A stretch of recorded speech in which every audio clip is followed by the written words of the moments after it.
Welcome to Heard Tell. Okay, we appreciate you giving us the most precious thing you have, your time. We're going to talk some economics today. Our good friend, Dr. Stephen Popick. That's because he only goes to universities that start with George. I don't know why that is. It sounds like a phobia. We'll get into that some other time. Went to two different ones, by the way. Got a bunch of letters after his name. He is a certified economist. What? Technically three. Three that starts with George? Georgia. Oh, my God. No, you did not. Georgia Tech.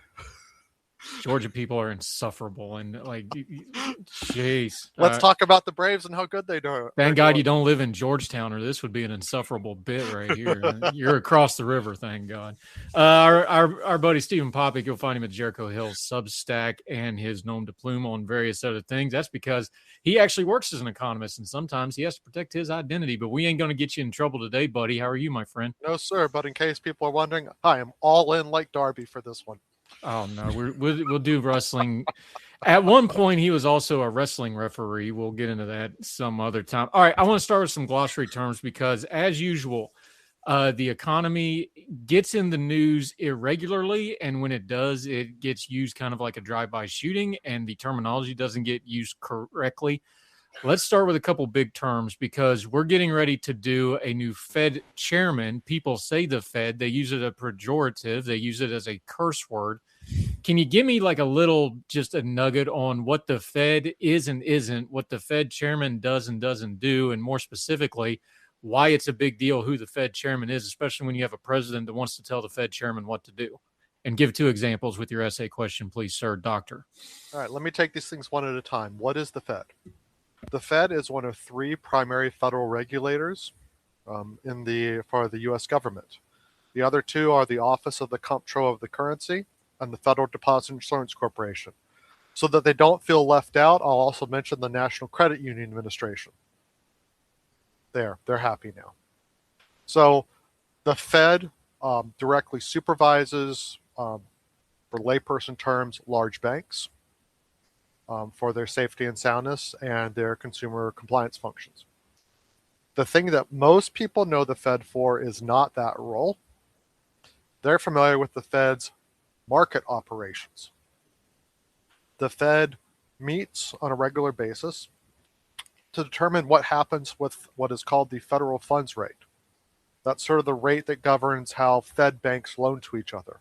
That rate is closely associated with lending rates that banks will charge, right? Think of it as a base layer that shifts up and down.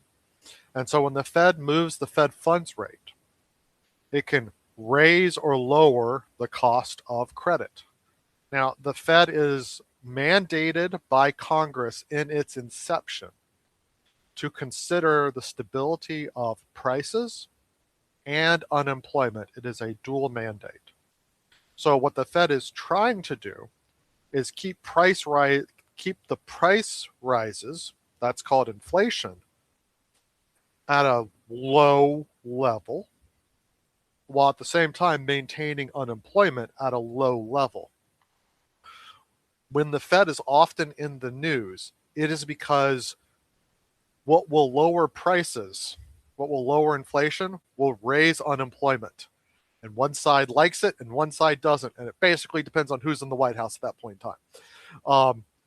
Conversely, they can take actions to lower unemployment, but that might raise prices, right? So that's sort of the tension that happens. That's why you see politicians on all sides comment on the Fed's actions. Now, the number of people in Congress that have a PhD in economics approximates zero. I think there is one or two. So the Fed, so then to finish the other one, so who is Chairman Powell? Chairman Powell sets the direction of the Federal Reserve Board. That's his function. The Federal Reserve Board is sort of the collection of the multiple Federal Reserve banks scattered across the U.S. Each bank has a president. There is a rotating cast of characters that sits on the Federal Reserve Market Committee. That's called the Federal Reserve Open Market Committee, the FOMC. They take votes on what to do with the interest rate, with the federal funds rate. Those votes are public. The proceedings are private. Notes come out afterwards, and you can see after the meeting how the Federal Reserve Board members voted in terms of their belief on what the Fed should do. And so that's sort of the way to think about it. So when it gets to the Federal Reserve committee that sets the interest rates, Chair Powell is a voice, a very important voice. But at the end of the day, his vote counts exactly the same as every other member. Yeah, and this goes into inflation. And before we get into Powell and Kevin Warsh coming in and all that, because the Fed is going to get hammered on inflation and that, we need to define inflation because the way, and I know you can take entire courses on this, but to nutshell it, there's core inflation and then there's, I call it headline inflation. Other people use other terms, but you know what I'm getting at. The core inflation is one number. There's the headline inflation. And then inflation, as you see it in the news item, is usually the CPI Consumer Price Index in some portion. And that all gets wadded up in a ball and it gets buzzworded. And by the time it goes through AI and editors, that's what we're seeing in the news cycle. Just kind of break that down a little bit, because before we talk about the Fed and interest rates, because you're going to end up talking about inflation to explain that, we need to understand inflation, because inflation as it's used in the news cycle is not actually super accurate nor helpful in a lot of cases. Inflation is this. Say you have an apple. Today, that apple costs $1. Next year, that apple costs $1.02. Nothing changed. Same apple. Same nourishment. That would be an inflation of 2% on the price level. Now, one of the things that we can't do with measuring inflation, it's really hard. I mean, we try. I mean, the royal we, I mean economists and data scientists and data analysts and those folks. Maybe the apple gets better, right? Maybe we inject it with some peptides, since they're all the rage these days, right? So your peptide-infused apple is now worth nutritionally $1.02. And you charge $1.02 for it. Well, then there was no inflation adjusting for quality. That adjusting for quality is really, really, really hard to do. So when we talk about inflation, generally, we're just talking about there was an apple last year, there's an apple this year, here's the price difference, right? Now, when we talk about the overall inflation rate, which is sort of the entire basket of goods that we buy, and then what we call core. And core is basically taking out the two most volatile assets that go into inflation. That's energy and housing. Those prices can spike for a variety of reasons, like, we're not going to get into it too much, but, a geopolitical crisis in the Middle East where a bunch of oil flows. Yeah, exactly. So that can spike up and it can spike down. And housing can spike up and it can spike down. That's one of the most variable things. Right. It's like marketing, and when you're doing sales, when I was working in the corporate setting, the way we judged our salespeople, you took out their best one, you took out their worst one, whatever was left, that's what they were. That's what you are. You take out the best one, you take out the worst one, the rest of it left. It's the same kind of principle. Yeah, I think so. And so, we monitor the ROE, those levels, those inflation levels, to see what's going on. Now, one of the things that I think I want to be clear here is I think that there's a third index that I really wish that we had that we don't. I call it the salient inflation index. I'm going to ask you a couple questions. So, Andrew, you're driving to your culinary school. Did that today. You go by Piggly Wiggly, because I know you guys got that down there. Okay. That's a grocery store for anyone else that's not from the South. And you look over at Piggly Wiggly. What do you see? Grocery store, parking lot, the pig sign. Maybe if you look closely enough, you'll see a special on oranges. Maybe. Oh, yeah. Well, no, well, look, this is Piggly Wiggly, so there's going to be some kind of meat product on a poster in the windows somewhere. Yes. You'll see usually a Boston butt or something, like pig shoulder or something. You'll see something, you'll be like, oh, that's the special for this week. But that's the only price you'll see on your drive to your culinary school, right? that's not a very salient price of what might be in the grocery store, because you're only going to see that price when you go in. Knowing what the cost of a sweet tea at Outback Steakhouse is, that's not very salient because you don't go to Outback very much, even if you love Outback. Tell me, Andrew, on your drive into the culinary school, how many times are you forced to see the price of gas? Constantly, because there's gas stations everywhere, and they're all. You know what it is too, though, and some of we'll talk about gas prices in a minute, but gas prices is a lot psychological too, because when you start looking for it, you see it more often. So like Yes. right now, I'm watching. I'm like, okay, who's over $4? Who's under $4? Because it's always right. We're kind of the area I'm in. It's always right on that limit. But And regardless then, of whether yeah, you're really looking for it or not, like, you see it. you see it every day, Yep. multiple times a day. You know what that cost is. So one of the things that I think is going on here with our economy is a delta between what the Fed is calculating with inflation, with seeing what inflation is, what the BLS is calculating with inflation, and what consumers, people, are seeing day to day. They're not seeing that basket of goods with the same frequency. They're seeing certain items much more frequently, and those are the items that have seen fairly dramatic price rises, both now or dramatic price rises that have not gone down since COVID. Yeah, and this gets us to the next point on this is the Fed chairman term coming up in May. Warsh is going to get confirmed. I don't see any reason they wouldn't confirm him. They're going to confirm him some way here. As soon as Tom Tillis gets over what he has and gets comfortable, there's going to he be will exceed. Yeah. yeah, there's going to be some gnashing of teeth, but it's going to happen. Yes. Because the problem is if you don't confirm at some point you don't confirm him, that's worse than having nobody's worse than having a bad one. You got to have somebody in there. If you don't, hold on, let me correct you on that here. Okay. If Powell's term ends as chair, Powell still has many years left in his term on the Federal Reserve Board of Governors. Right. The term in the Federal Reserve Board of Governors, and if I get this wrong, I apologize, I think it's 14 years. Yeah, it's offset. So it's very long. So Powell could continue to serve in the role as chair for as long as there is not a Senate confirmed nominee. So it's not like we're not going to have a chair if Warsh isn't confirmed when Powell's term ends. Powell's term will end. He will be back to being a regular old governor of the Federal Reserve System. He does not have to resign. And he would continue to serve in the role of chair up until Warsh was confirmed.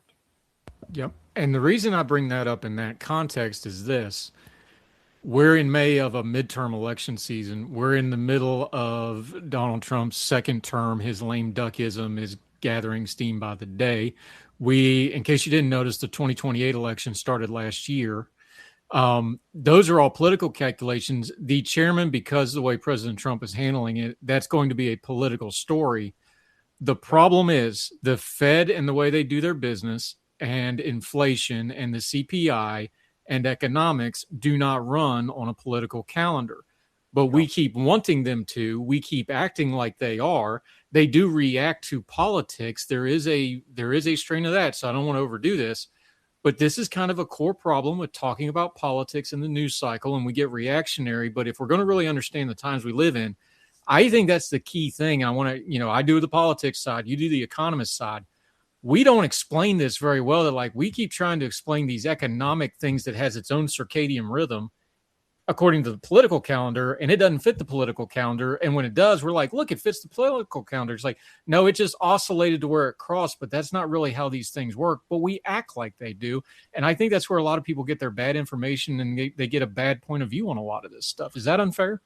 I don't think that's unfair at all. I mean, policy is set, and it can take years for those policies to take effect. The Federal Reserve can't just lower the interest rate and magically unemployment goes up and inflation calms down. That's not how this works, right? There's lag time here, And the other thing that I would say is the way that we report on economic indicators is poor. I think about the jobs report and what we see, and I think I'll explain this here. When the initial jobs report comes out, there is a large amount of articles written about the initial jobs numbers. That initial report is based on a sample of employers and a sample of industries. And fancy things like AI and machine learning are there to estimate the rest of the stuff that we don't have. And the next month, much more of those employers have turned in their surveys. And so instead of having a small sample, you have a decent sized sample and you get a better sense of where the economy was last month. And then month 3 comes and you get your final estimates because now finally everybody's responded, right? That's your final number. And what we've seen is a continued pattern of very large revisions from the initial numbers to the final numbers. That's not a political thing.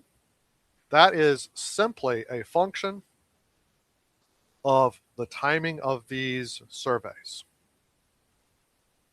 And so when I say we do a disservice, we jump out with the initial report, and the amount of coverage the revisions get is a slim shadow of what the initial report gets, right? And so depending on who's in charge at what time, see, we told you the economy was better. See, we told you the economy was worse. I don't believe those revisions. That's not right. And so it just becomes yet another football because the meaning is lost. Like, it's there for a bureaucratic purpose to help the bureaucrats plan, but it's used politically to score points on a scoreboard. And the only people that lose in that game are the American people. And the other thing that gets abused in this is because we talk jobs report and then it's, first cousin unemployment, which gets used. And jobs reports and unemployment are not a great explainer of what the actual economy is doing at any given time. They're a piece of that pie, they're a piece of that understanding. But especially in the news cycle and in the headlines, we act like the job report and the unemployment report is the entirety of the economy all in itself, because that's, and look, I'm guilty of it too. And just so you understand the media end of it, those come out consistently. The numbers come out, they're handed to you. You write the story, they come out every so often. Like, I understand why we do it because it fits the model. It fits the business end of news media. It's like, okay, every quarter we're going to do this, and every so often we're going to do this, and the number's going to come out. Like, the story's pre-writ. All you got to do is change the number and pop it out, and it's ready to go. I understand that part of it. But that's not actually explaining what's going on in the economy. And then that's when people get frustrated and go, well, gas prices is doing this, and we have food inflation, but food inflation isn't the same everywhere. It's higher here and higher there. And then there's consumer goods inflation and life inflation and healthcare costs. Everybody's got these 20, 30 data points that are their version of the economy, depending on what your personal statement. But in the news cycle, we're just using one or two. And it's like, you're employed or you're not employed. And that tells us whether the economy's great. And that's the disconnect where I think people get, justifiably, by the way, frustrated. Well, when we talk about the unemployment report or the inflation report, what you get is a measure of central tendency. Okay, that's big speak. You get the mean or the median. What you don't get in a lot of these reports, especially in the reporting of this, is a sense of the distribution, right? How the economy is experienced for people who make less than the median wage is different than how the economy is experienced for those who make above it, right? The bottom 10% experience the economy very differently than the top 10%. The top 9% experience the economy very differently than the top 1%. And these are items like, what you pay attention to and what you want to understand about prices is dependent upon where you are in the earnings. Certain things really impact you a lot more if you're a low earner compared to a higher earner. We just know that. And for example, house prices affect high earners much less than they do low earners. High earners, they have savings, they have other things that dampen the impact of house prices. They're less repelled by high house prices. Housing is less of an overall percentage of their budget than someone who makes less than the median income, where housing is a significant part of their budget, right? So part of it is also, we don't explain that, like how prices hit differently for different people. Yeah. And so someone who's making a lot of money doesn't even understand that. Someone who's not making a lot of money doesn't understand how the high income person could not see this, because they're thinking about their own perspective and not thinking about the other's perspective, right? And so we don't communicate that very well. But I think that explains a lot of this crosstalk that we have of why some people are like, oh, it's great, oh, it's bad. Well, let's examine your position. Let's examine your story. You're probably coming into it with a different set of facts around you. And then the other definition I want to get into, and then I'm going to burn through a couple of these headlines. Excuse me. My voice is shot. That's why you're going to see me doing a lot of drinking today. I promise you, it's just soda, folks. I promise. The other, no, I got my date coming up here in a week or two. We're going to make it by hook or crook. Okay, you make it. I'll make it. This one drives me nuts because the politicians still talk about this nonstop, but people do not understand that the United States of America's economy is a service-based economy. It is a service-based economy, something like 80-20. Yep. GDP is like 79-80% service-based. Now, that's information technology, that's financial services, that's business services. It gets bumped up a little. I understand, and this is an economic rabbit hole I don't want to go to. They lump healthcare in with that, and I know but for all practical purposes, that's a service too. 80% of our GDP is service-based economy. And that's why you have this bipolar, people have called it, although I don't really like that term with the being, but for lack of a better term, you have this bipolar labor market that's, getting more bipolar by the minute. That's why. But we don't explain that, and we still act like we're this manufacturing economy when we haven't been for 35, 40 years. And the politicians talk about it like we are not a service-based economy, that we're a manufacturing economy, and we aren't. This is a huge problem just on the basic economic literacy of the American people, and especially the news consumer and the political consumers. Like, we need to be honest about what we are as a country, because it's a good thing, by the way. It's making us very viable on the global market because everybody's doing business not only with us, but through us now, as we've seen with global things. I think we have a big piece of just the average citizen having an economic literacy, people, of understanding what our economy actually is right now. Yeah. Well, let's go back to my point on saliency of prices. Let's talk about saliency of industries. You're driving to your... That's a big word. It's a big word. Your readers and listeners are pretty smart. I recognize it's a big word for you, Mr. Journalist, but you know what? Step up your game. So, I'm just a community college kid, man. You can't do that to me, all right? You're smart enough. You got it. So that's hot praise. You're smart enough. Yeah, well, you are. I wouldn't talk to you otherwise. So what I want to say is, like, we talked about the saliency, how much you know and observe about prices, right? And which prices you really observe. So as you're driving to your culinary school, would you notice if like a random strip mall store wasn't there one day? I'd be happy, because they're putting them daggone things up on every scrap of land they can find around here. So yes, absolutely.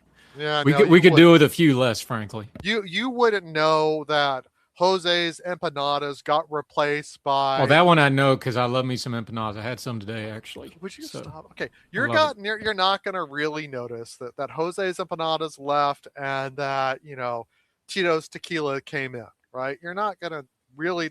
You might like that, but you're not going to notice all these stores are changing or whatnot for the most part. What you will notice is the manufacturing plant that's huge that you have to go past, right? That's a landmark in the city. Oh, that's shut down. Everyone knows where that is. Again, that's why they're focused on manufacturing, I think, in some respects, and on farms, because you see it a lot. When we talk about what's happening, if I go think back to Atlanta, you knew it was happening in the military because we had so many military bases and military contractors all around Dobbins Air Force Base, and the other, you know, army bases down south and those things like that. You knew what was going on. And I think that's partly why we focus in on the old ideal of America being manufacturing, because we can see those changes quite easily. In today's world, you're not going to notice that, an office building one day has health AI on the building, and the next day it says crypto AI. Like, you're just like, whatever, dude. You don't know what the other businesses in there. You don't know. So that's less. I think that's less of an impact, and so that's why, I think politicians focus on the manufacturing, even though it is not exactly the dominant industry. Another example, I've mentioned this before. What got the CFPB in trouble a long time ago? Well, they decided to go after a industry that was very salient to Congress critters. They wanted to make sure that auto dealers were pricing things fairly to consumers. A very noble goal.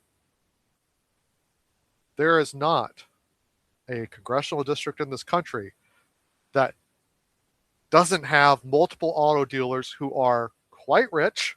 Some of our own Congress critters, mine included, earn their wealth through auto dealers, right?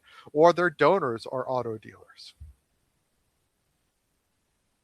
So, right, go after something that Congress critters know well, you're going to get bashed up again. Saliency. okay. This brings up a point too, and how you measure this stuff is important, because you can look. This is a data field, and we're talking about how you get the data. I wanted to talk to you for a minute about how AI is changing this, because this is something you're doing pretty much on a daily basis.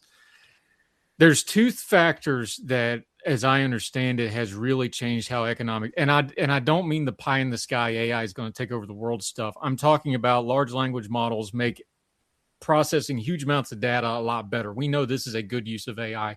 I'd want the AI debate some other time. This is a good use of AI. Unless you're concerned about Section 702, Well, which see, that could be a problem. That could be a problem. But unless you're the Doge kids and you're mainlining security risk and ketamine in equal proportions, your words. send tweet. We've got the reporting. We know what happened. There's two things that I think have always, I don't want to say a problem, because a problem it's not a problem. It's just baked into the cake with how this has always worked. Two of the main things with economic data, especially if you're going to put it out into a news item or public data sets, or if you're a federal agency and you're putting out for everybody else to use, lagging indicators and unstructured data were kind of the two big kind of things you had to deal with. What do you do with those two things? And those are two things that a lot of people think AI is going to, it'll never fully mitigate it, but you can use it, because, and then that goes to things like simulation and risk modeling, but you got to get those two things fixed first. Just walk people through a little bit. We don't want to overhype it that it's the best thing ever, but it's also not doom and gloom, because no, there's really good application here. How is AI changing how we get economic data? So you're right. First off, it's not doom and gloom. I don't believe in the boom, and I don't believe in the doom. Same. I think that we're probably looking at short-term disruptions, transitions, like with any tech change, and then things we can't even imagine come to create even new jobs, right, and new roles.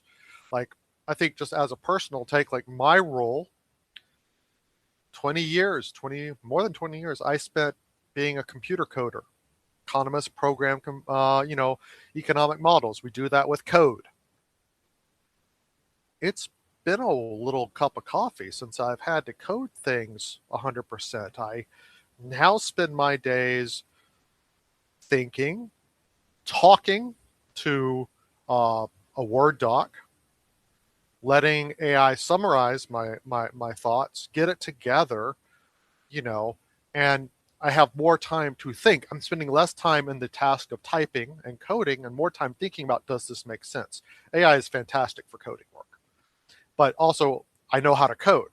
If and I don't mean this as a pejorative for you. No. If you wanted to use AI to code, you're not going to know when it did something wrong. Correct. I would, and I would know in my subject field that I am an expert in, right?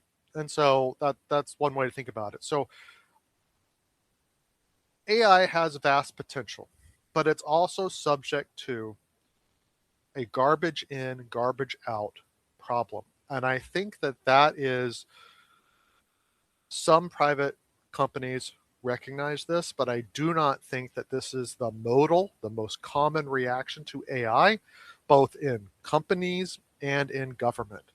But when I look at AI projects and I attend seminars and webinars and workshops by the leading AI companies, by major government agencies, by major corporations, the message comes in loud and clear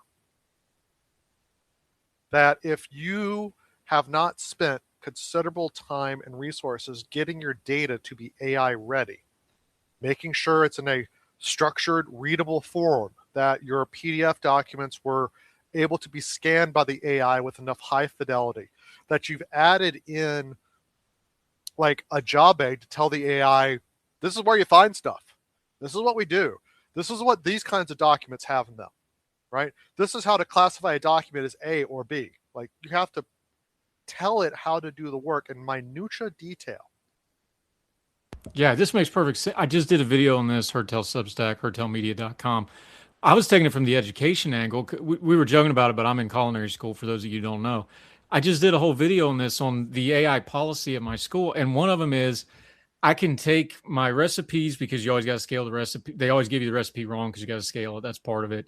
And I can put all that into AI and get a workflow and a production plan, because my chef instructor can grade that, because they'll know whether what I put in was correct or not, because AI doesn't know how to fix it. Mm-hmm. It's just doing whatever I put into it.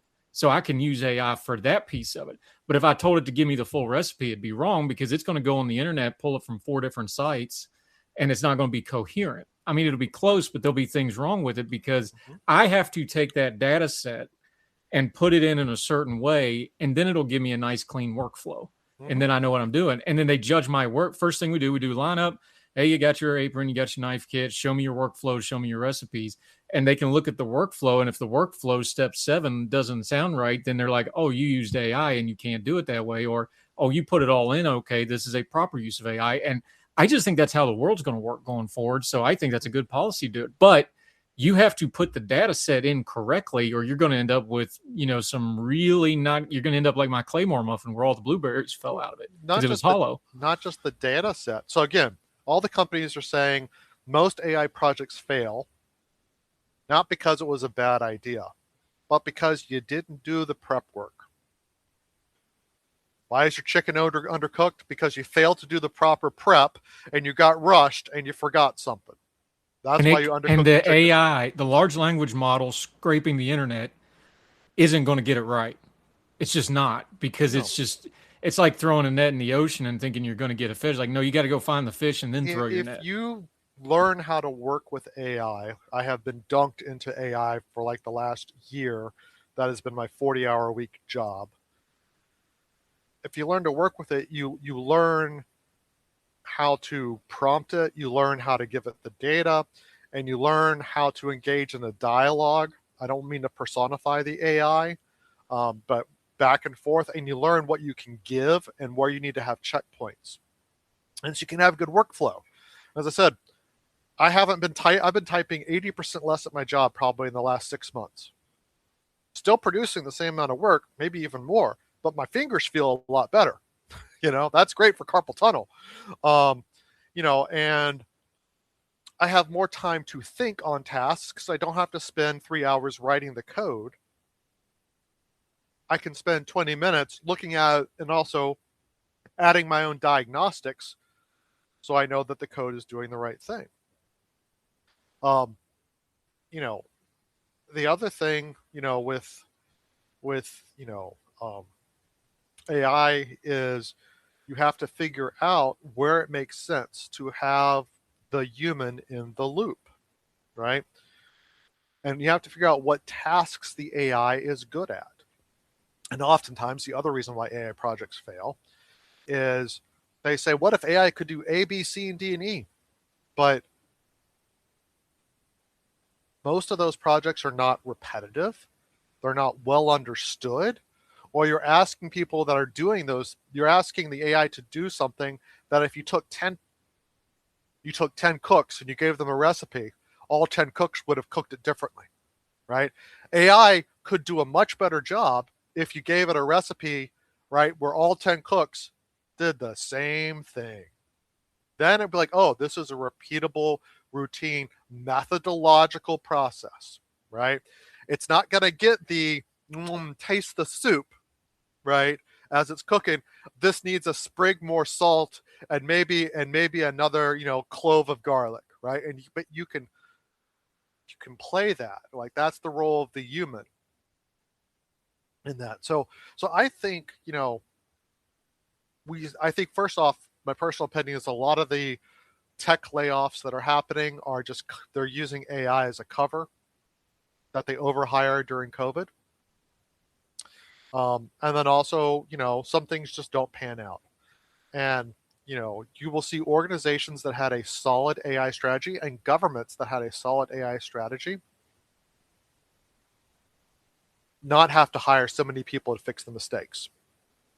But there's a lot of companies out there, I would say, especially run by the former CEO of Twitter, who wants to make everything with AI. And like, I just don't, I think that's Silicon Valley brain.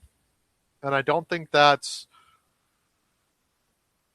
real person brain. Like, there are things that it can do well and things that it can't do well. And you need sort of both. It's just another tool. It's a very powerful tool, but it's another tool. Yeah. Struggling with weight that doesn't respond to traditional dieting? Prolon's 5-day fasting mimicking diet is a clinically developed nutrition program designed to promote fat loss while protecting lean body mass. Developed at USC's Longevity Institute, it assists the body in entering a fasting-like state that helps reset metabolism, target visceral fat, and supports healthy metabolic markers. In just 5 days, Prolon offers a structured, science-backed approach to weight loss without extreme restriction or guesswork. Get 15% off plus a $40 bonus gift when you subscribe at prolonlife.com/begin.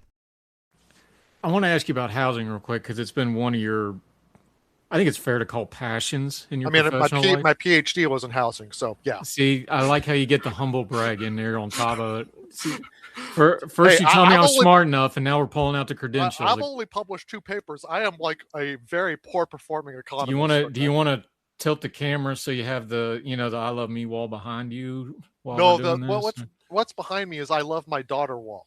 Oh, see, you're such a good dad. That's a good job. My oldest had her birthday yesterday, so I'm all up in my feels. I don't want to talk about daughters right now because she's pregnant with my first grandchild, and I'll start getting all messy. But I want to talk housing for just a like second. Your first grandchild soon.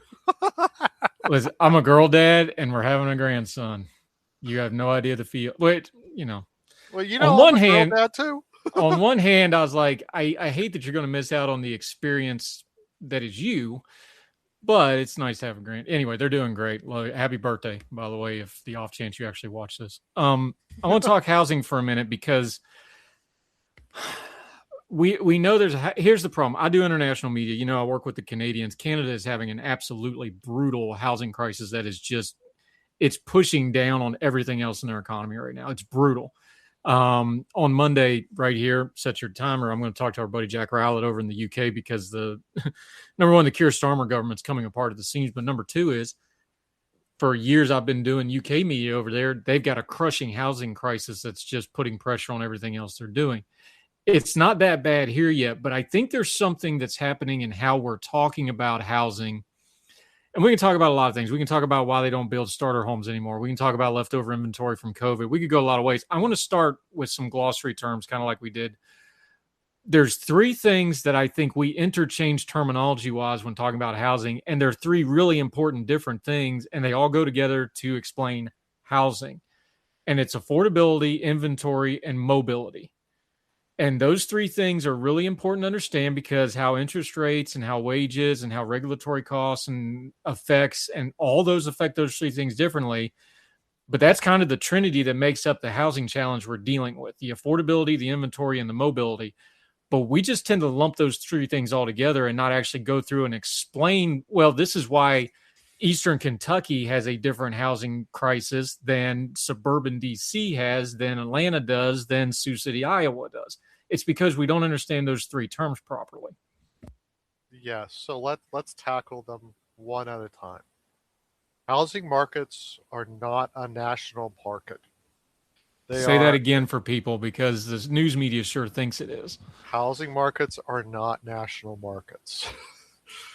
Housing markets, as urban economists, those are the guys and gals that study housing, what they look at is they look at urban areas or rural areas, but a market is thought of like the Washington-Baltimore MSA is a market.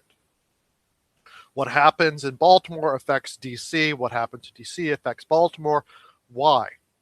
Because a lot of people live in Baltimore or live around in the Maryland side and they commute to DC, or people live in Virginia and they commute to Baltimore or the Maryland side, right? And so markets are defined by sort of the pattern of where people commute to and commute from, right? So the DC market extends all the way out into the border of West Virginia in the west. But what's happening in Charlotte might have some effect, like because they're a financial hub, so there'll be some linkage, but it will be mildly correlated, right? Also, so what we're facing in DC is going to be different than what's faced in Charlotte. Geography is going to play a role too, right? DC is a little more mountainous or hilly, and there's a lot of places you just can't build housing on because, well, I mean, we're a recovered swamp, or we are a swamp, and we just infilled it with some stuff. I don't know, whatever your belief is. But in Charlotte, you might say that's more relatively flat land. You have more ability to push further out. You have more chances to sprawl. Yeah. And so you also have a different type of person that lives in Charlotte versus DC. Probably a better person, to be frank. Now let's not go that far. I mean, we got a bunch of political critters here, and they're not the best people in the world, and that's a nonpartisan statement. So that's the first thing, right? What's going on in one part of the country doesn't mean what's going on in the other. The second thing that you talked about was, well, one of them was mobility. Depending on what you are an expert in or what you have skills in, that determines where you might want to live. Also, where is your family? That determines a lot. Most people do not live that far from their mom. I live very far away from my parents. One, because I made the decision to go to a labor market that was great for economists. What do you expect an economist to do, right? But it's most people, even if they go off to college, they come back and they live within a reasonable time. I'm talking maybe a couple of hours away from where their family is and whatnot. So there are constraints around where people can move, right? Where are the jobs? Where are their family? Where are their social connections, right? If you go to college, where your friends move to, you are probably more predisposed to move there. And then what was the third one you said? We had mobility, we had affordability. Inventory. And inventory. So inventory is very much related to affordability. What we've seen as a national market as a whole is that we have had a housing shortage in this country that we had at the end of the Great Recession, a recession caused by a housing crisis. And we simply stopped building housing units. And I'm not talking about owned housing. I am talking about housing units, rental properties and owner occupied properties. Then combine that with local zoning and planning requirements. And what you have is you follow that incentive structure. And the incentive structure became, let's build McMansions because that's what's allowed, and that's what the high income earners will want.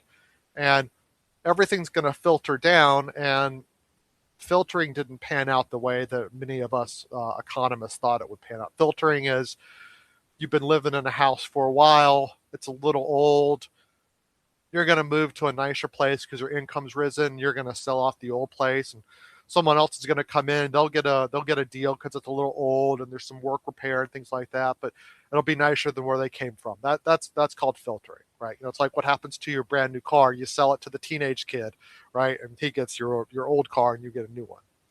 That didn't quite work out the way that we were hoping it would. So there's a lot of causes for it.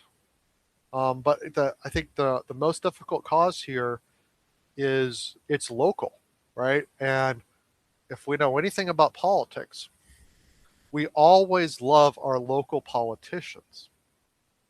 We always think the institution that the politicians vote in is corrupt and awful. So, we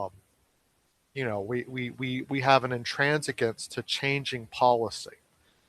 One of the odd things is that the states and the localities that are the most friendly to building housing are not in the areas that you would think would be the zealot advocates of affordable housing. They're not Democratic strongholds. They're the suburbs of Texas and western cities. That's where zoning laws... It's where the growth's the fastest. Well, usually. Yes, because the zoning laws are more permissive.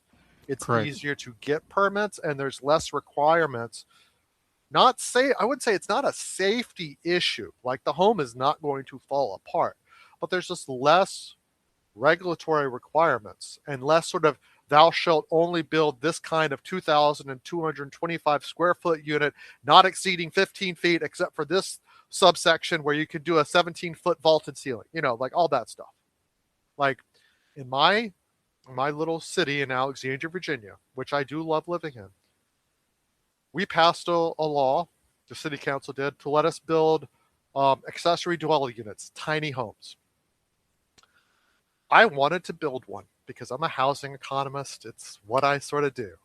It would be nice to do it. And it would be nice. It would be an affordable place for people to live who work in the area that don't have like necessarily the income to buy a duplex or a row home or a single family home, right? They'd have a very affordable tiny home. Well, the city councilors passed that law, and then they got to the city planning department, and I gave up. Because trying to get through the red tape of my city planning department was insane. I own a duplex, and so we're trying to build 2 tiny homes on it, and it was pulling teeth to get anyone to look at the plan, because where we wanted to put the affordable tiny homes, the other half of the property, which is closer to the most accessory dwelling units on single family properties to the main property, they didn't like. And they didn't like my setback on my unit, and they didn't like the square footage that I was trying to get in the basement. Like, they're like all these little ticky-tacky little things. And it got to the point that I just said, you know what, screw it, I give up. Did you tell them you're a PhD in economics? I mean, Did you did you give him the footloose, do you know who I am with a Bible verse speech? No, but they knew. Well, that's why you failed. Well, I don't try to throw my degrees around, Andrew. I'm just a regular citizen. But I was a regular citizen who had the support of the mayor at the time. And Good even Lord. with that, we couldn't get it busted loose. And I gave up. So, but I'm joking about it, but this is an important piece of, look, the problem with some of we want to talk about regulatory and government like it's these, non-human being entities. City councils are elected, county board of commissions. If you're not in a city, your county commissioners or whatever government system you have, those people are elected. And then you have to go deal with those people. And each one of those people have their own little individual things, not just political concerns, but they have their biases and they have what they've grown up with. And I've lived here for 40 years and I don't want this change, or I've lived here for 3 years and I want everything to change, or whatever their circumstances are. Mm-hmm.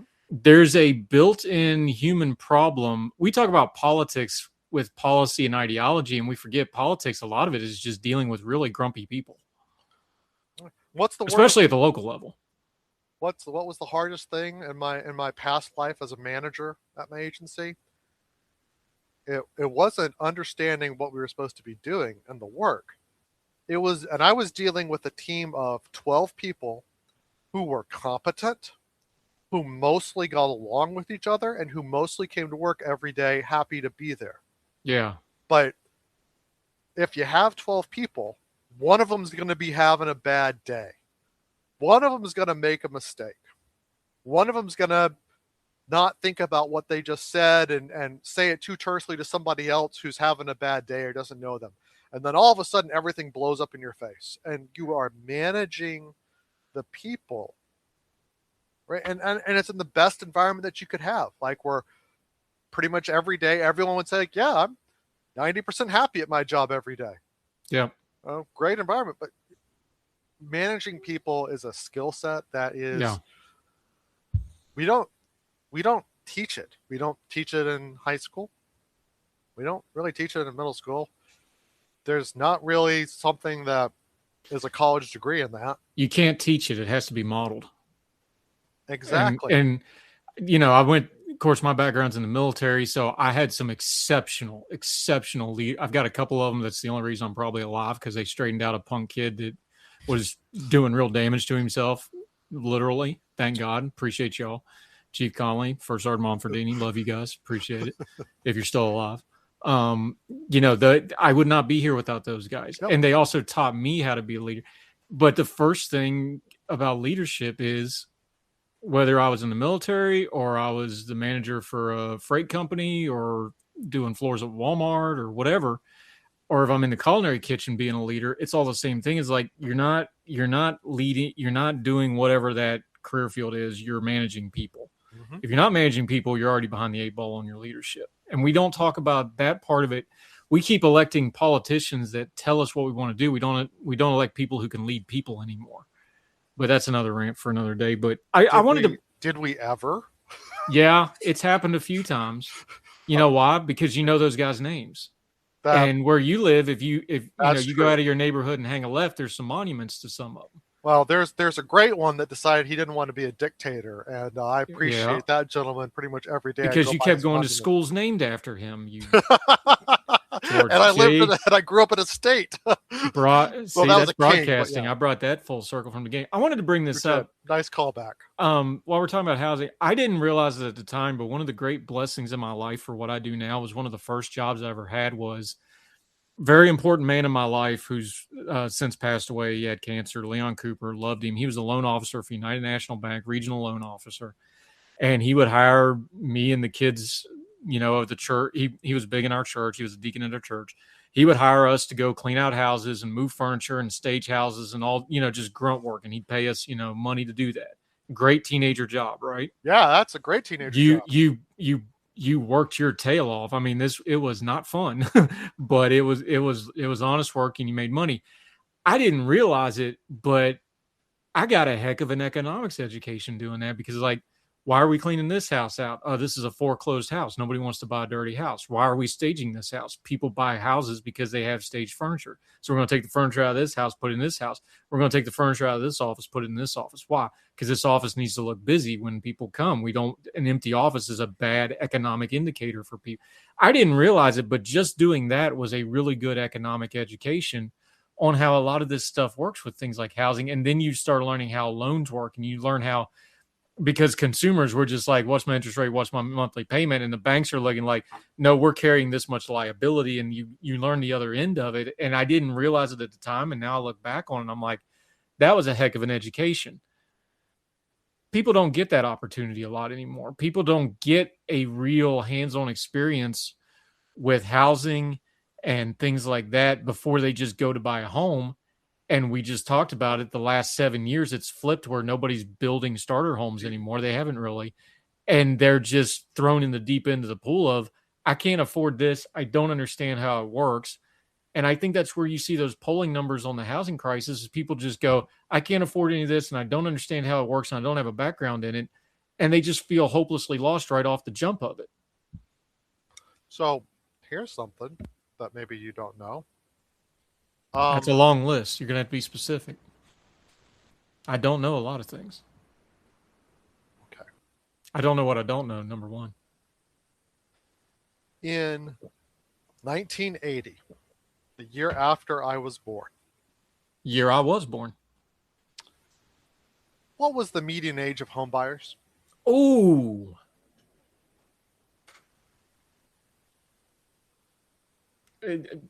Wag guess here. 30.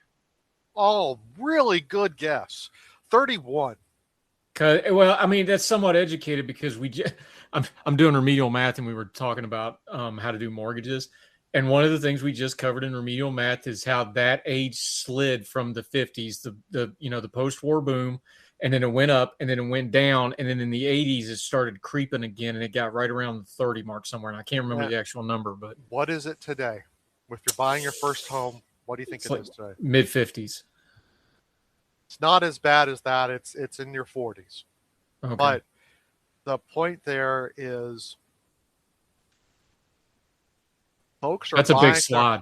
Folks are buying their very first home in their 40s, which means that they've probably had kids. Right? So, well, isn't that number changing too? The age that people have kids? That is slipping, but we've seen that, it's taking us longer to form families. Yeah. It's taking us longer to make the biggest single dollar purchase of our lives. And that means it does take longer to feel like you have some roots in a community. Now, I'm not saying the people that rent have no roots. They do. Correct. But there's a little bit of a difference when you're like, oh, shoot, I got to really take care of this place because I don't have a landlord to come in and, tell the landlord the sink's busted. Okay, landlord handles that. I don't have to deal with it, Right. That's the benefit of renting, right? There is a benefit there. Landlord's got to be the one to let the guy in to repair your sink. You don't have to be there. You could be working. Yeah. But that is, one of the very big difficulties, I think, in our society is the shift up in a lot of these major life events. And I think that people think, and our natural impulse is that we feel like we should, have our space. We feel like we should have a family. That's our biological impulse. And we're living in a world where we're essentially not able to do that because of affordability. Well, see, I'm having this. My youngest is graduating high school. She's getting ready to go off to college. I'm having this conversation right now with her because congrats to her. She's debating student loans because she's going to a very, very prestigious, well-known school. She has an excellent scholarship package, but there's a lot of other stuff on. Oldest daughter just had her birthday yesterday. She had a 4-year full ride scholarship, and it was still, you still had thousands and thousands of dollars of fees and everything else. Room and board, stuff like that. Yeah. Yeah. Oh, it's brutal. Northern Virginia, not far from one of your George schools, right down the road in Bridgewater.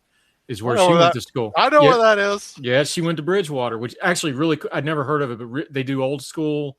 Dean lives on campus. They call if you didn't show up to class. Really cool place. But anyway, she went there. But my youngest, we're having that discussion. I'm like, if you do student loans, you're tacking 5 to 10 years onto your life plan because that's an economic thing you're going to deal with. For your example, I'm just thinking to myself, because I can talk well about myself. I bought my first house at 26, 05, 06, 2005, 2006. What a great time. Well, I got lucky. I ended up going to Europe in 2008.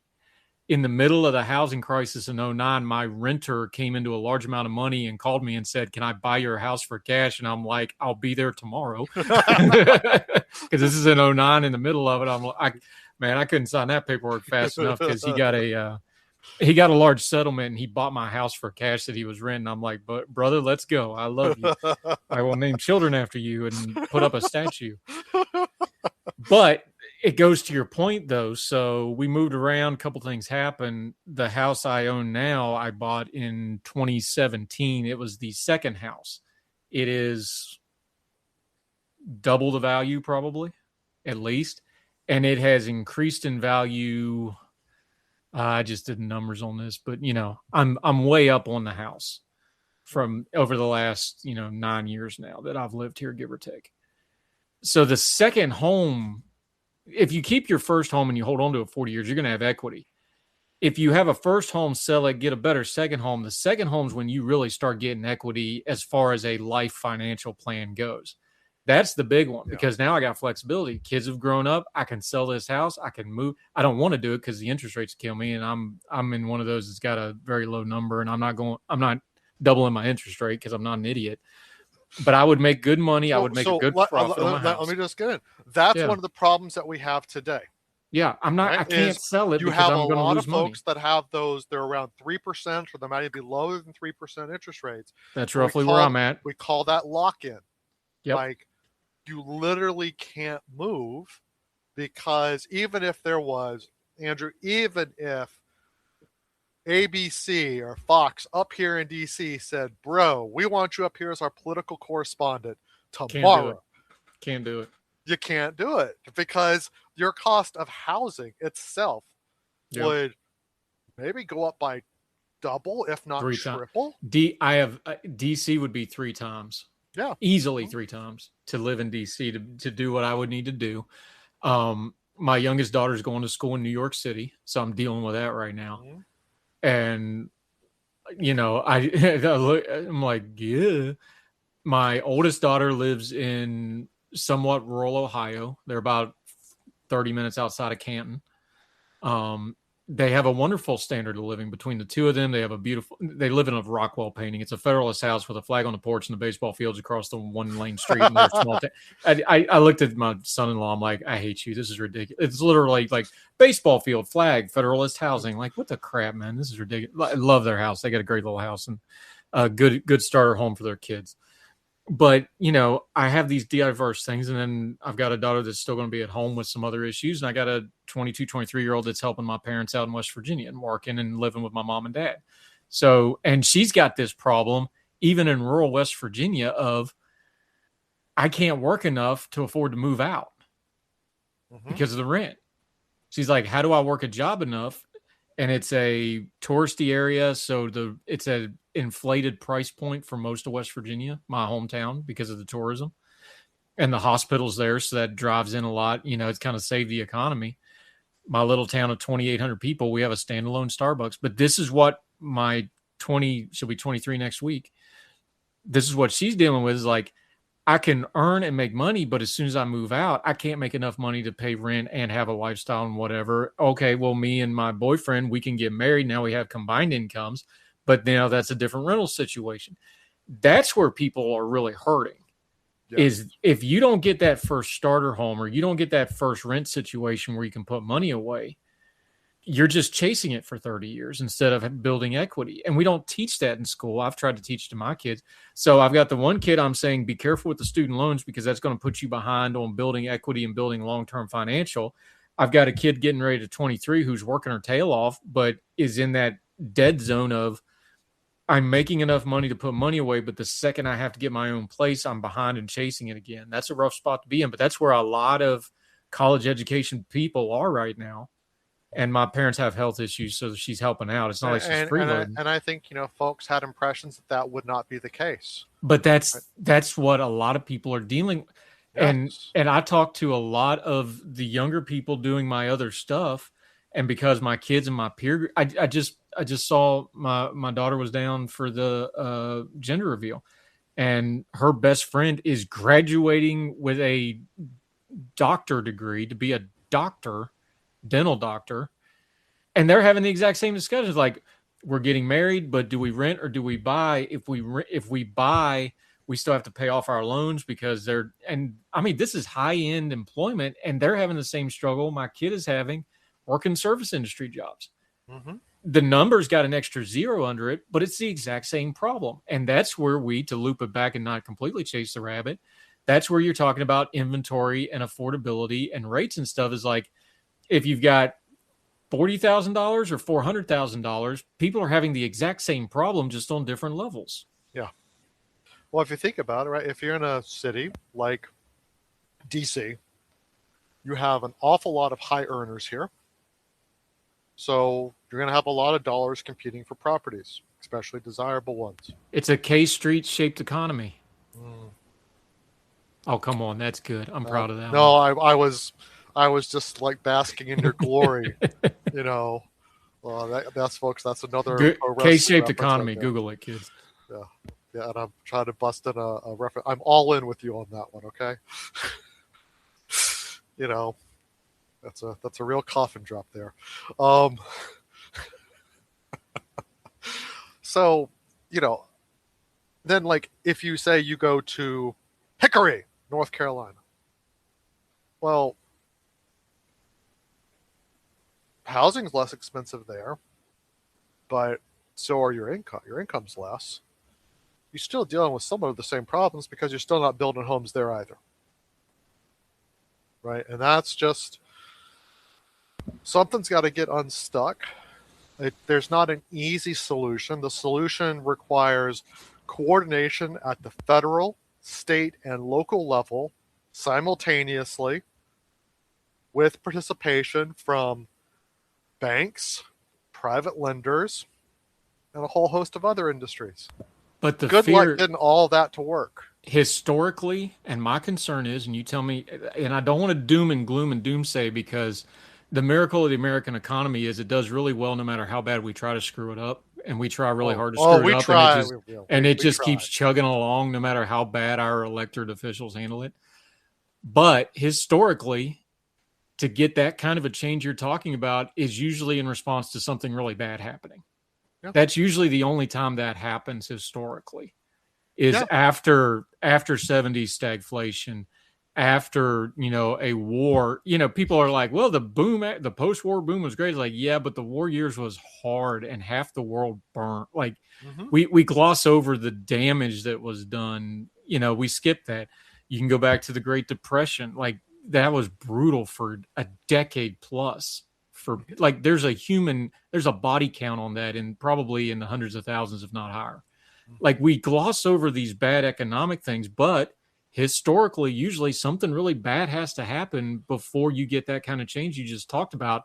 The question is, in this globalized economy where things are kind of insular, do you have a cataclysmic event that bad on the horizon, God forbid, that could cause this? Or is it just going to be more little things that kind of pinball this around? Because I think that's kind of where we're at. My gut feeling, now I'm not an expert in geopolitics, so I want to be clear on that, but my gut feeling is there will eventually be a straw that breaks the camel's back.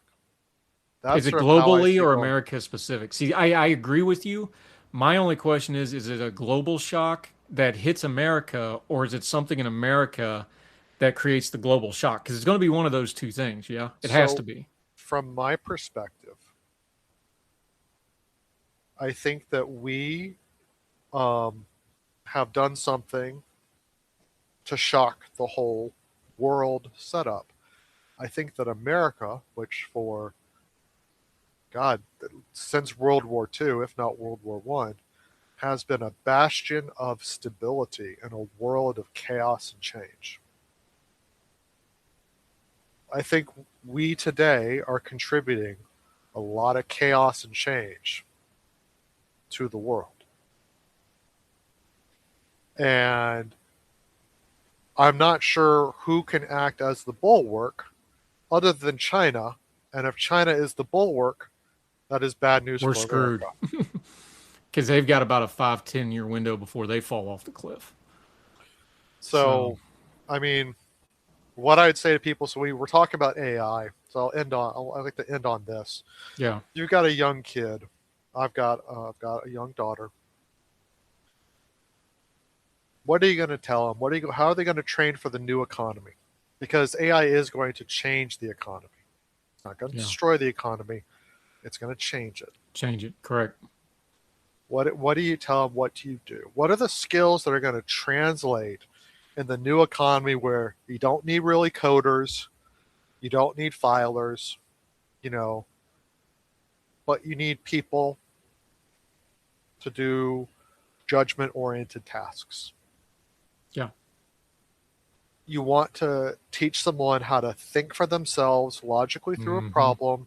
So get them doing engineering stuff, have them doing, building cars, toy cars, get them out there to, solve, understand math, do some science and do some experiments, get that side of the brain, but also teach them how to be someone that other people want to be around. Correct. 100%. And I think that if you instill those values, a curiosity and a willing to try to figure things out, and some tools on how to figure it out, whether it's a car engine or an AI model, or doesn't matter, that sort of curiosity and someone that makes other people feel better, be more productive, that people want to be around, I think that insulates you. Alternatively, you could go into agriculture because that would be a pretty big deal. No, I and I've told my own kids this, and I've been telling some people that I do a little mentoring with, and I've been talking about this at the community college with the kid. I shouldn't call them kids or adults, but like I'm the old guy in a lot of those classes. I am. I'm like, the one thing that the tech lords have really, really wrong about AI, and they're not completely wrong on everything, even though they're being total jackasses about it. But the one piece they miss, the Sam Altmans of the world, the Elon Musks of the world, the one piece they miss is people skills is going to be more of a premium than ever. Because the more data-centric everything gets, the more people skills is going to be at a premium because less people are going to have it. And if you have it, now you have a marketable skill on a landscape where that skill is going to really stand out. So if you can understand how to, like you talked about engineering, my youngest daughter that's gotten into the school in New York, that she's been in an engineering track at the community college for the last 2 years of high school because they got the split track thing. That's what she's been taking, engineering classes. So you take the math and the science combined, it's an engineering track. The only thing that she's failing at is she's not going to Georgia Tech. Sorry. Wouldn't even look. I actually was like, can you look at it? Because we like Atlanta. We spend quite a bit of time in Atlanta. I was like, look at Georgia Tech, and look, I'm a West Virginia guy. I know. Clemson was on the list. There's you got to take that out. My oldest almost went to Virginia Tech. It's okay. You just got to deal with it. Anything but Pitt, they get disowned. But other than that, it's okay. But that's exactly what she did.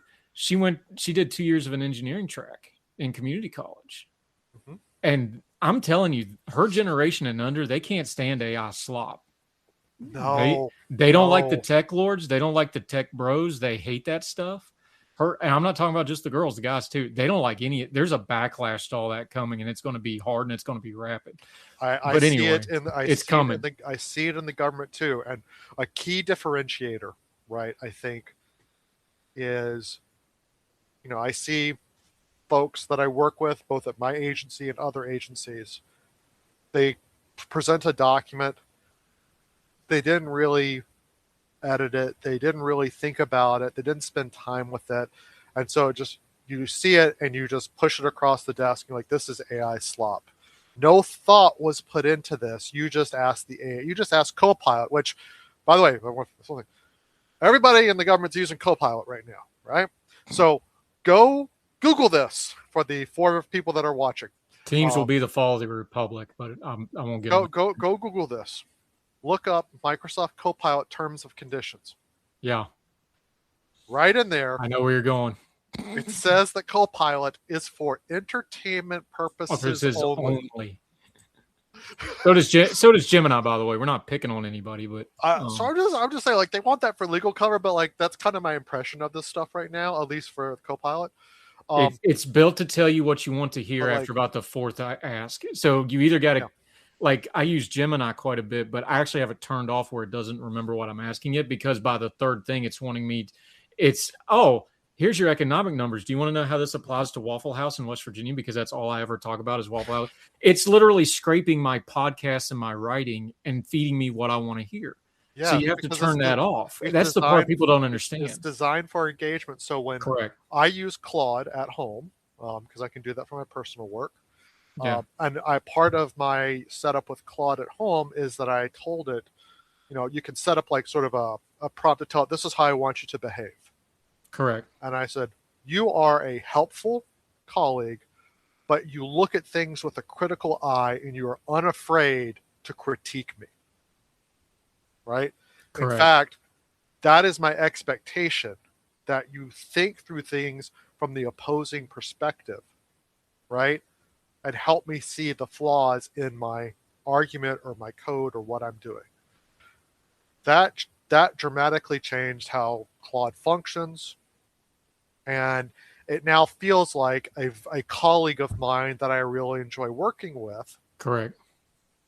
But you got to get it out of that feed you what you want to hear stuff. You have to, and then it'll be useful. And then you also have to, realize what you have to do to work with it. So one thing is, if people are wanting to start learning how to use AI, my tip is this, and I'm presenting this at an interagency workshop in a couple months. So some people think it's a good thing. But what I did was I started with something that I knew, and I knew like the back of my hand. Yeah. And I worked with AI. I worked on my prompts, on my exhibits, on getting my data, on working through it. And I'm trying to build an app on this thing that I know well. Just to be able to say I built an app and I'm going to release it for free. There you go.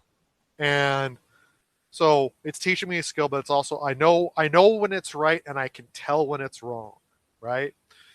And so that teaches me sort of the skill of how to work iteratively, go backwards and forwards, be able to change the perspective, go back a few runs, figure out where the problems lied, and then move forward. And so AI at that point becomes a helpful intern, like trying to do well, right? People hear we should treat it like an intern, and they don't realize like what it really means is like it's a well-meaning intern, but you got to spell it out for you, like Enzo Amore, you got to spell it out. That's another pro wrestling callback. So, we do that. That helped teach me how to do that, and so you can really see the difference between someone that's using AI, the right approaches, brainstorming, iterative idea and refinement, versus churning out what we call slop, work product that's not reviewed, doesn't really relate to what's going on, isn't stated in a way that you would normally state it, and you have to spend, again, it's also a thing of who spent the time prepping it, who spent the time dealing with it. So one of the other things that I did is I asked Claude, and I said, when I was producing my prompt of how I want it to behave with me, ask me 25 questions that will help me craft the story on how I want you to interact with me. So it thought up all these questions, and I would say 22 of them were great. 3 of them, I was like, yeah, that's not a good question. But I would have only thought of 10 of them, right? So like that's just, you got to know. Anyways, that's how we're working with AI, and that's sort of the skill set of like being able to step back, be someone that can be pleasant to work with, and can sort of have that dialogue, that constructive dialogue back and forth, unwilling to to compromise and willing to challenge on things. I think another good skill, like to build that skill, have a friend, hopefully you do, who believes things differently than you do. I have none of those. I have almost all my friends believe differently than me. That is great, because then you learn how to have that mutual respect. Correct. And also then how to push back and be collegial, friendly in that manner. I think that's a huge skill. 100%. Because she edits your stuff whenever you write for Ordinary Times, but my primary I got one coming for you, by the way. I'm working on something. Sneak peek. About time. My primary editor politically is the opposite of me. Mm-hmm. And but that's been a very healthy thing for years, because I can write things and I don't think about it, and it flags for other people there. And this is one of the things, and I'll end on this because we got way long, but this is good stuff. This is one of the things I've been so psyched up about being back in community college, is like, because it's so freaking diverse, man. Yeah. I've got high school kids that are on split track from the high school. We've got senior citizens. We've got special needs people. We've got a whole bunch of people with, real hardcore heavy life situations, just trying to make their lives better. I've got really high end, like, it's such a melting pot. And like today, there's 18 of us in there, and they're like, go, and you got to work around and through and with other people to make it work. And you gotta distill all that stuff. So you got the old people, and you got vets like me that are a little cranky and curmudgeonly, and then you got the high school kids, and you got the hardcore chef people that think they're going to be the next, Alex Guarnaschelli or whatever. And you got to learn how to work with all of them. And thankfully, I'm a little bit older, so I'm like, look, I can run the whole thing, or I can be the bottom guy on the pole, mop the floor. I don't care. Just tell me what you need. But it's such a healthy environment, and it's been such a good thing. So if my one piece of advice, man, you need to be surrounded by people that are not like you. And that's really hard to do. It's getting increasingly harder with the way that we're segmenting ourselves off. 100%. All right, we got to get out of here. We went long. Dr. Stephen Popick, to you folks, unless he's got his referee shirt on and it's a, no DQ last man standing match. Mud show, wrestling reference. We need to do a whole one on wrestling and politics, because it's getting worse, man. Dr. Stephen Popick, economist du jour, really smart guy, but explains it so well that even I can understand it from my remedial math. By the way, I love my math. My math teacher actually ducked in the kitchen today. This is the best math class ever, man. It's math, literacy, and measurements. That's literally what it's called. And they just explain it. It's the best math class. I love it. You even do like mortgages and stuff in it. It's fantastic. You do everything from algebra to mortgages to numbers. Fantastic stuff. So I'm taking a math class. Be proud of me. Buddy, greatly appreciate you. Let's do this again real soon, my friend. Mm-hmm. Yeah, and you guys I do post. I've been posting a little more regularly on Blue Sky as Mode Economist. And that's where you can find me. I'm trying to open up a bit more about AI and other endeavors that we have going on. Yep. So look forward to it. And one of these days, we will do a pro wrestling podcast. That a boy. You do good work, sir. Looking forward to you writing and working with us again. And we'll do this a lot more often now that we're back in the swing of things. Yeah, buddy? All right. Yeah, buddy. We can do it. All right. Take care. Thank you, sir.